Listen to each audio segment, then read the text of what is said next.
Alright guys, to start off this video, I'd like to thank you for the immense support on my last Airsoft AK review. It was a UK Arms that I got on Amazon for in the range of $40 to $50. It varies. It was a Springer. This gun is electric, so it's full auto or semi-auto. It's a lot better than the Airsoft AK that UK Arms made. It's the CM.022A. It's a semi and full auto assault rifle. The hop-up version, I guess there was a version that did not have hop-up. According to the box, it's 877 millimeters long, weighs 890 grams, which is fairly light, although it is all plastic, but it's not super low quality.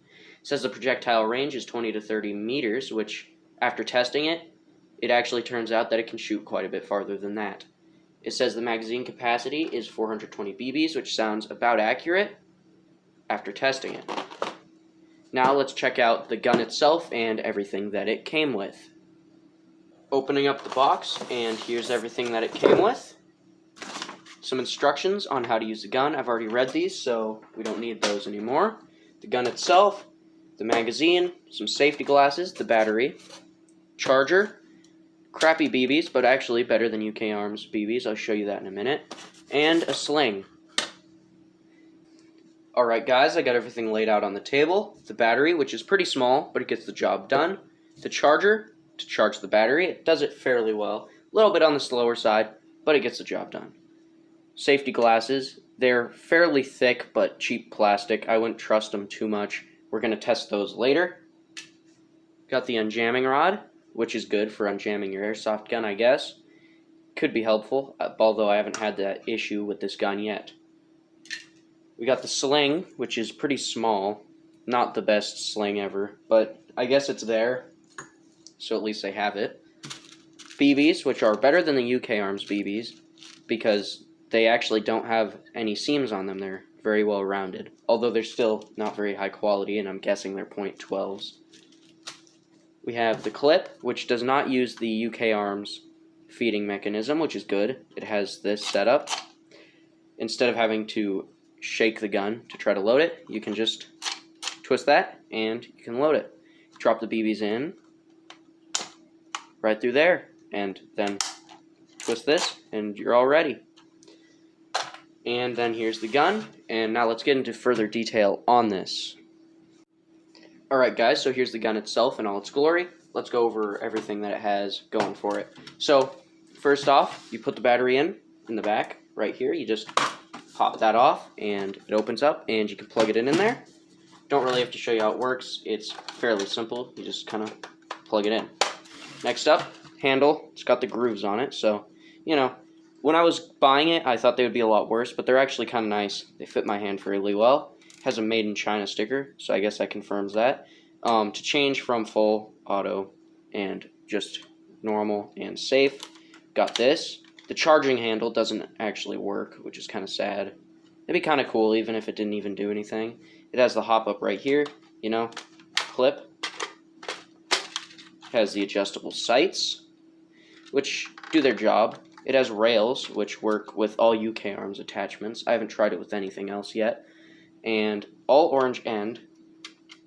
I don't know if I don't like the look of it too much, but it's fine, really. I was expecting it to look worse when I was buying it. Here's the other side of the gun, just to see it.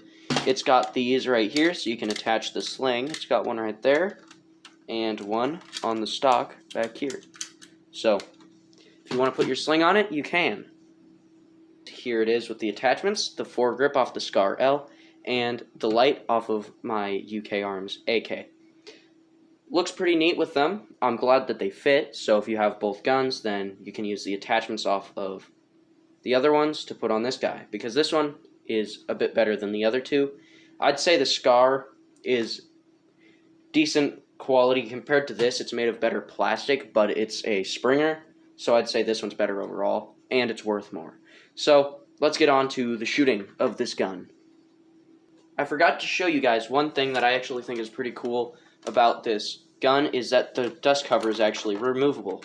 You can pop it off. So you can actually see the spring and a lot of the mechanisms on the inside. And also you can shoot it without the dust cover on, so you can see how it functions, I guess. Sticking that back on there. Now, let's get on to the shooting. Alright guys, now we're going to test the FPS of this airsoft gun. The feet per second. Error. It has trouble reading sometimes. 183. 180.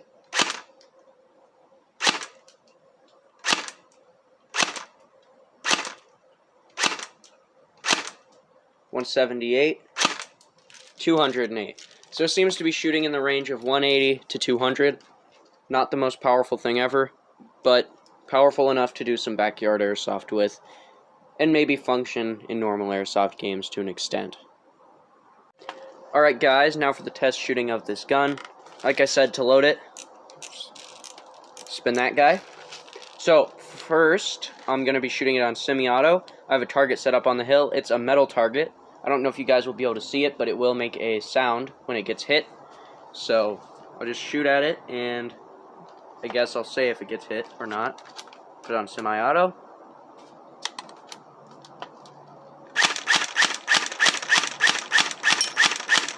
There was a hit.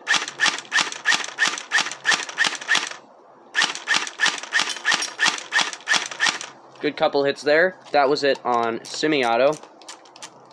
Gonna reload it. And on full auto, this is its fire rate. It's pretty good, I think. There's a hit.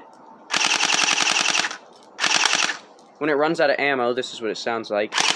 For 1 second. Still got a couple bullets in it. That's what it sounds like when it's out of ammo. Reload.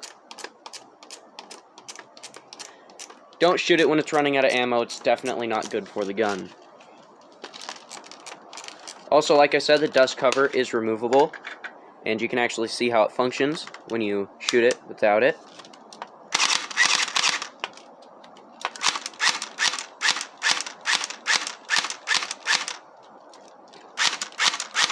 So I think that's a pretty cool feature that they have. Not too inaccurate for what it is, but still could be better, but it was only $60. So now let's move on to testing the goggles that it came with and see if they even hold up against the gun that they came with. Alright, as you can see, we have the glasses set up there. I've got the camera zoomed in on it, so I'll shoot them a couple times and see how they hold up.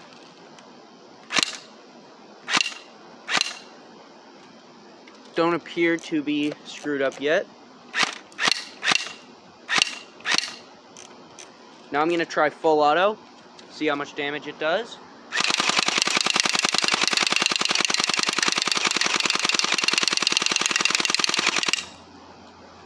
Alright, they traveled a little bit, but the glasses seem to have held up.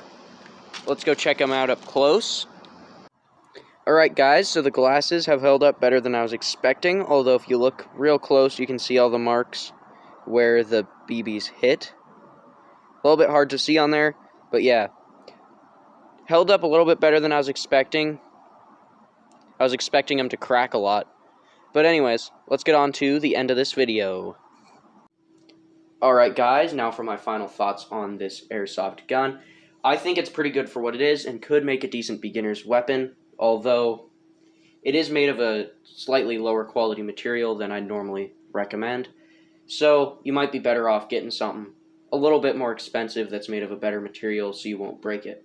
Although other than that, I think it is pretty good for how much it costed, only $60.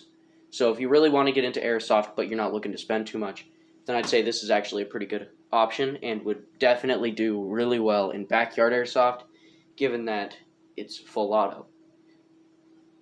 Alright guys, I hope you enjoyed that video. If you did, make sure to like and subscribe. If you didn't, don't, I guess. It's totally up to you. If you are interested in buying this airsoft gun, I'll leave an Amazon link in the description so you can go check it out. This isn't sponsored, but if you want it, there's going to be a link for you. Anyways guys, I hope you enjoyed, and I'll see you all next time. Bye.